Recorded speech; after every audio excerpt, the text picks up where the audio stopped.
এই মুসলমান, আপনি কি মারা যাবেন না এক সময়? যাবেন না? হয়তোবা কোনো গরমকালে আপনি মারা যাবেন, অথবা বর্ষাকালে মারা যাবেন।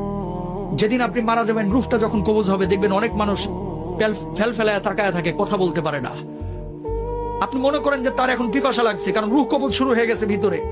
দুনিয়ার সবচেয়ে কঠিন সময় হচ্ছে এই সময়টা, যে সময়টা মানুষের রূহটা কবজ হবে।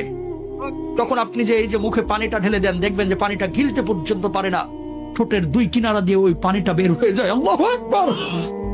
ঠিক ওই সময়টা আপনার স্ত্রী আপনার দিকে তাকিয়ে থাকে, আপনার ছেলে আপনার দিকে তাকিয়ে থাকে, আপনার মেয়ে আপনার দিকে তাকিয়ে থাকে, আপনিও কিন্তু তাদের দিকে তাকিয়ে থাকেন। অনেক কিছু বলতে চান কিন্তু বলতে পারেন না, কারণ আপনার ভিতরে যে জ্বালা তৈরি হয়েছে, এই চাঁদ আপনি ছাড়া আর কেউ বুঝতে পারে না, ঠিক কিনা? যখন মালাকুল মাউত রূহটা কবুল শুরু করে, মানুষজন যারা অপরাধী বারবার একটা কথা বলে, ও মালাকুল মাউত, এবারের মতো আমাকে ছেড়ে দাও, আমাকে নিও না, এবারের মতো তুমি আমাকে ছেড়ে দাও, আমাকে নিও না, আমাকে 10টা দিন সময় দাও, 2টা দিন সময় দাও। এই অবস্থায় আমি কবরে গেলে আমি জাহান্নামী হব, আমাকে মাফ করে দাও, আমার রূহটা এখন কবজ করো না। কিন্তু আমার আল্লাহ রাব্বুল আলামিন কি বলছেন? হাত্তা ইযা জাহাদাহুল মাউত ক্বালা রাব্বিরজিউন লাআল্লি আ'মালা সালিহান ফীমা তারাকতু। আমার আল্লাহ রাব্বুল আলামিন বলছেন, এই দুনিয়ার মানুষ, তোর কি আমি 60 বছরের জীবন দেই নাই?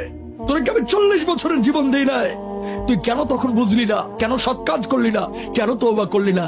ও মুসলমান, এই রূহ কবজের সময় কষ্ট যন্ত্রণা আপনার আমার হবে না, এই গ্যারান্টি আপনারা দিয়েছে কে? যন্ত্রণা, আল্লাহর নবীর যখন রূহটা কবজ করা হচ্ছে, নবীজির কপালটা বারবার ঘেমে যাচ্ছে। আমাদের আয়েশা বলতেছেন, ইয়া রাসূলুল্লাহ, আপনার কপালটা ঘেমে যাচ্ছে কেন? আল্লাহর নবী বলছে, আয়েশা, আমার বুকের উপরে যেন উহুদ পাহাড়টা চেপে ধরা হয়েছে। আল্লাহু আকবার। আল্লাহর নবীর যদি এই অবস্থা হয়, আপনার আবার অবস্থাটা কি হতে পারে আপনি জানেন না? এই বাড়ি যাবে না আপনার সঙ্গে, গাড়ি যাবে না, কিচ্ছু যাবে না। আপনি মারা যাবেন, ব্লেড দিয়ে আপনার জামা কাপড়গুলো কেটে খাটিয়ার উপরে আপনাকে রেখে, সন্তান সন্ততি বা আত্মীয় স্বজন বন্ধু বান্ধব ঘর থেকে লাশটা বাইর করে ওই বারান্দায় রেখে দেবে অথবা উঠানে রেখে দেবে। আপনার নাম ছিল আব্দুল কুদ্দুস, আব্দুর রহিম, সালমান, সাদমান, কত ভালো ভালো নাম। এখন কেউ আপনাকে নাম ধরে ডাকবে না, এখন আপনার নাম হয়ে গেছে লাশ। আপনার নাম কি? ওই মুয়াজ্জিন সাহেব মাইকে যে ঘোষণা দিবে, সেদিন আপনার নামের শুরুতে একটা ডিগ্রি লেগে যাবে, ডিগ্রি। সেদিন আপনাকে আর বলবেন আব্দুস সালাম সাহেব দুনিয়া থেকে বিদায় নিয়েছে, বরং বলবে মরহুম আব্দুস সামাদ আজকে দুনিয়া থেকে বিদায় নিয়েছে। ও মুসলমান, খাটিয়া যখন নিয়ে যাবে, সন্তানগুলোকে বলবে, ও সন্তান, তোর জন্য কি আমি বাড়ি করেছি না? তোর জন্য কি আমি 30 বছর 60 বছর কষ্ট করেছি না? ও প্রাণের সন্তান, খবরদার আমারে কবরে একা রাখিস না, একা রাখিস না, একা রাখিস না।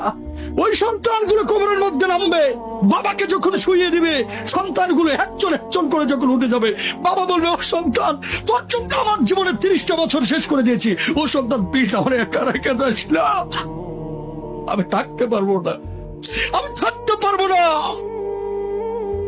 একজন করে উঠে যাবে।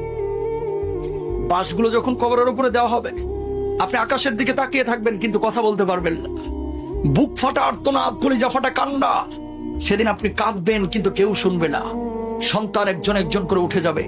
বাঁশগুলো যখন একটার পর একটা দেওয়া হবে, একটু আলো কবরের মধ্যে ঢুকবে, আপনি চিৎকার করবেন, ও সন্তান প্লিজ আমাকে রেখে যাস না, আমি অন্ধকার বড় ভয় পাই, আমি অন্ধকার বড় ভয় পাই রে, এইভাবে আমাকে রাখিস না। কিন্তু সন্তান শুনবে না, উঠে যাবে। এই যে বাঁশগুলো যখন পুরোটাই দিয়ে দিল, একটু আলো ঢুকতেছিল, এখন আলোটাও নাই। বাঁশের উপরে চাটাই দেওয়া হলো, এখন ঘুটঘুটে অন্ধকার। পাশ দিয়ে যদি একটা সাপও হেঁটে যায়, আপনি টের পাবেন না, এমন অন্ধকার। মানুষ যখন মাটিগুলো দেবে, ধিপধাপ আওয়াজ হবে, মাটি দেওয়া হয়ে যাবে, মানুষ চলে যাবে। যখন দেখবে যে সন্তান একা থুয়ে, আপনার ভাই একা থুয়ে, আপনার বাবা একা থুয়ে, আপনার অন্যান্য আত্মীয়রা একা থুয়ে আপনাকে থুয়ে কবরে চলে যাচ্ছে, পায়ের আওয়াজ আপনি শুনতে পাবেন। সেই সময়ের বুক ফাটা আর্তনাদ, কলিজা ফাটা কান্না যদি দুনিয়ার কোনো মানুষ শুনতে পাইতো, সঙ্গে সঙ্গে দুনিয়া থেকে বিদায় নিত। আল্লাহু আকবার। মানুষ দুনিয়া ধরতো না, তাহলে পাগল হয়ে যাইতো। হাজার ওয়াজ দরকার নাই মুসলমান, এরকম দুই একটা জিনিস একটু মেনে নেন, জীবন পরিবর্তন হয়ে যাবে, ঠিক কিনা? ওয়াজ তো জীবনে বহুত শুনেন, আমি অত ভালো বক্তা না, কিন্তু একটা উপদেশ দিলাম, খালি আখেরাতটাকে প্রাধান্য দেন, দুনিয়ার জন্য এত পাগল হয়েন না। মেনে নিলাম আপনি রাষ্ট্রপতি হয়েছেন, আপনি প্রেসিডেন্ট হয়েছেন, বাংলাদেশের জনক হয়েছেন, বাংলাদেশের মালিক আপনি হয়েছেন, আল্লাহরে আপনি পান নাই, কোনো লাভ আছে? কথা কয় না। আপনি বাংলাদেশের কিচ্ছু না, একজন রিকশাওয়ালা, একজন ফকির, কবরে গেছেন, আল্লাহরে আপনি পেয়ে গেছেন, আপনার চাইতে সফল মানুষ আর কেউ নাই। কথা বলেন। সুতরাং দুনিয়ার সবকিছু পাইলেন কিন্তু আল্লাহরে পাইলেন না, কিচ্ছু লাভ নাই।